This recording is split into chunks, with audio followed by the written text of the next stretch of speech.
So, you're more than you know in these physical bodies. Have you been listening to us for a little while? Do you understand that law of attraction is the manager of the universe? And that you get what you think about whether you want it or not? And that your true work, and what we want to talk about in these hours that we're together, is your managing of your own vibrational point of attraction, which is made up of the thoughts you think and is indicated to you by the emotions that you feel. So you could say your mood is your true indicator of how you are managing your vibrational gap. And the reason that we say gap is because there are two aspects of you that are offering vibrational vantage points and that law of attraction is responding to. There is your inner being who sees your world through inner being eyes, which is resistance-free, by the way. Every time you ask for something, that's exactly what your inner being sees. And as law of attraction responds to your inner being, that's a powerful response, and lots of momentum gets going. And you know why? Because your inner being offers no resistance whatsoever about your desires. Ooh, that's a good friend. Your inner being offers absolutely no resistance about your desires. You do. Sometimes. So when you offer resistance about your desires, you cause a vibrational difference between who you really are as spirit and as source and as inner being, where all of your desires are, this new reality, this vibrational reality that you've created. We are making this gesture because we are wanting you to sense the reality of this vibrational reality. It's so real, we gave it a name. We called it your vortex. It's your vibrational reality. It's your vortex. Wrote 2 books about it. We want so much for you to accept that there is a vibrational version that is in the process, depending upon what you're thinking about, of becoming vibrations to thoughts and thoughts to impulses and impulses to thoughts and words and actions to things. Thoughts turning to things, thoughts turning to things, thoughts turning to things.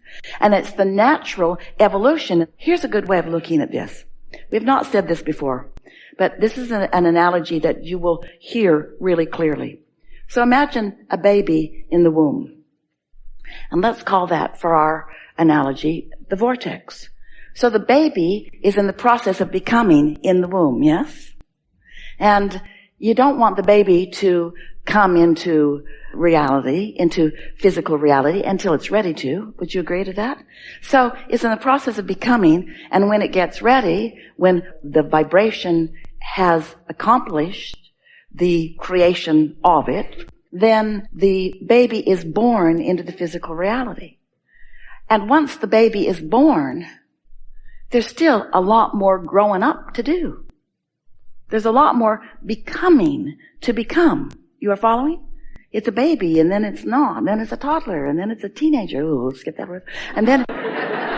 And then. In other words, there's this continual progression. And so that's the way all of your creations are. Not just your physical human creations.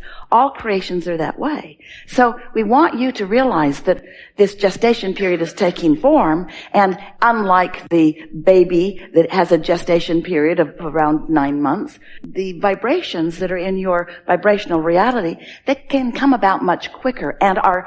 This is the point we're wanting to make to you. They're ready to be born long before you give birth to them, usually. Long before you let them in, because you keep thinking in opposition to them rather than getting into the receiving mode where you can realize them into your reality. This is the primary point that we're making with this new analogy. When you are in the receiving mode and you allow yourself, therefore, to receive this new creation, there is still so much more thoughts turning to things that it is about. But here's a way of putting it. You want your infant thoughts to grow up instantly. You want them to instantly become the full manifestation, which means you're going to miss out on all those growing up years. You're going to miss the joy of the journey of you receiving and savoring and watching things come into place and take form. Does that make sense to you? And so we want to talk to you about managing that gap. We want you to begin to savor more whatever realized phase you are in whatever creation it is, so that you can begin enjoying more and more and more and more and more of the unfolding of your own creation. You are a creator. It's why you're here. And you knew it would be fun, and it is. When we ask you at the beginning of most gatherings, do you know what you want? We often ask, are you enjoying the unfolding? Are you enjoying the receiving or the giving birth to the new desires? And sometimes you say yes, and often your words say yes, but your vibrations say yes, hell no. Because you're not enjoying it, and the reason you're not enjoying it is because you're not a vibrational match to it. So you've given birth to something that you're opposing, so you've got split energy about it, which is not pleasant. So we just want to make one strong statement, and then we want to open up to conversing with you about what's important to you. Here's the strong statement. Satisfaction, which is so significant and important to your life experience, to all of us, only exists when you are moving in the direction of your desires. When you move in opposition to your desires with a bogus belief, and we just want to say right out loud here, anything that you're thinking that is in opposition to your desire is bogus, because those beliefs don't matter. They're just thoughts you keep thinking, and you don't do it deliberately. We know you are not deliberately sabotaging yourself. You don't wake up every morning and say, let's see, what new idea can I give birth to that I can work against with my beliefs? How can I torture myself today? Let's see. Life will help me know I want this, but I won't think about that. I'll think about where I am now. In fact, I'll justify where I am just to make myself feel a little better about not really getting what I want. I'll explain that nobody has the money that I want. Hardly anybody has the money, and those that have it got it in bad ways, and I don't want to be bad. In other words, you'll keep talking about the floor and not let yourself have what you really want. And we think once you understand this, Esther has new epiphany about this, because she's been listening to us talking for years and years and years that you get what you think about. But she's on to new creations all the time. There are all kinds of wonderful things happening in her life, just not the floor. And it's usually not a problem because she's usually not there. But when she gets there, it's a problem, because she can't not look at it. Now, we could offer her a lot of really good ideas about how not to look at the floor, or how to make herself feel better about the floor that looks the way that it looks. But why would we ever try to talk Esther out of the improvement that she desires? Do you think that infinite intelligence, teachers that teach deliberate creation, teachers that teach you that you can be or do or have anything that you desire, would ever try to say to you, just suck it up and deal with it? Just live with it like it is? Especially if it's something that you're going to see on a pretty regular basis, like your husband or your wife or your children. You've got to find ways of perceiving them or whatever it is in the way that your inner being does. Because here's the thing. You cannot create in anyone else's reality. And while we use the example of the floor, which is Esther's creation, and it is within her wherewithal to make it the way she wants it to be, there are a whole lot of things that are not pleasing in a whole lot of people that you can't change. You can't change. You don't have the right to change, even if they are your kids.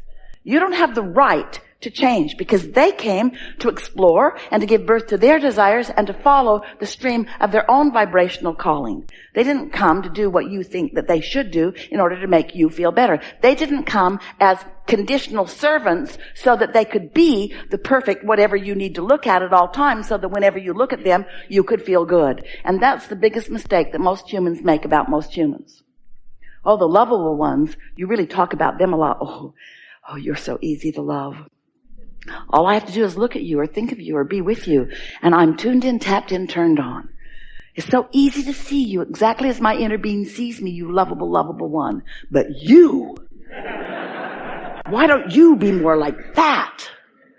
And we say, these are adjustments that you must make, but the adjustment isn't what you think. The adjustment is coming into alignment with your own inner being. So here's a question. We can feel it popping up around the room. Do you think that if Esther came into alignment with her own inner being, that she would be able to accept the floor as it is? Your logic tells you that that's what we've been teaching you all these years. Well, we're here to tell you today we're teaching you something different than you just thought. Because we're not asking you to settle for something that you don't want. Esther keeps renewing her desire for a floor, definitely a different floor than she first envisioned. She wants something different than she has, and she can have something different than she has. You know, it's funny, because you might think, Esther's got plenty of money. She can afford that new floor. And you think, if I had the money and I could afford anything, then I'd just go get it. Because you think it's money that makes the difference, and it isn't. It's alignment. Esther certainly has the money to get a new floor. But because her vibration is all jacked up about it, she can't find the tile or the layer. Nothing works out. There's not enough money. You can't compensate with action for vibration that is crossways. And so it's not about money, it's about vibration. Money follows vibration, and so do other things. But it's possible for you to hold certain things in vibrational discord and just deprive yourself of what you want relative to that, because you have beliefs about it that are preventing you from getting what you want. So if you've fostered your belief in the way the universe works, then you can be at a place where you are out of the doubt zone. In other words, you can know these laws and know your capability so clearly that you can mean it when you say, there's nothing that is outside my ability to accomplish. And ooh, is that a nice place to be? Here's what we really wish for you. You find that feeling, and then you focus in what you're doing now, and all of that feeling gives you the opportunity to devour the details of here and now. And so let us describe something to you, because we started it earlier. The details of your life have put details in your vortex. Details that you can't even remember, and you can't comprehend what they've become collectively as they've been interacting as cooperative components to each other.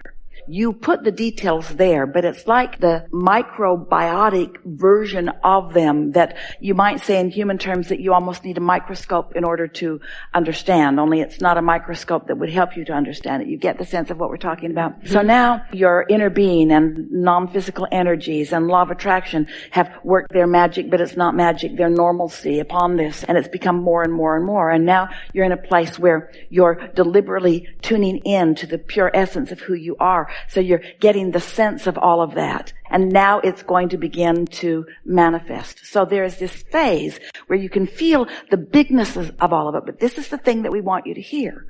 All of those details are going to become details again.